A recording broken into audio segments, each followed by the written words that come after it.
আজকে যে বিষয়টা নিয়ে আমরা কথা বলবো সেই বিষয়টিকে আমরা বলি DDH, developmental dysplasia of heap.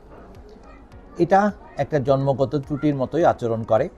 বাচ্চাটা জন্মানোর সময়ই তার কোমরে যে হিপ জয়েন্ট যেটা আছে এটা ডিসলোকেটেড থাকে, যে জায়গায় তার হাড়টা থাকার কথা ছিল সেটা জয়েন্ট থেকে বাইরে বের হয়ে থাকে। মায়ের পেটের ভিতরে থাকা অবস্থাতেই এই ঘটনাটা ঘটে যায়।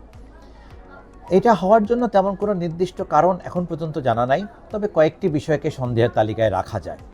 যেমন দেখা যায় যে বাচ্চার পজিশন যদি ঠিক মতো না থাকে, আমরা জানি যে নর্মালি বাচ্চার মাথা থাকার কথা নিচে, পা থাকার কথা উপরে, যদি বাচ্চাটা উল্টো প্রেজেন্টেশনে থাকে, অথবা যদি দেখা যায় যে এই বাচ্চাদের পরিবারের মধ্যে জন্মগত লিগামেন্টাস ল্যাক্সিটি বলে একটা রোগ থাকলে তখন এটা হতে পারে।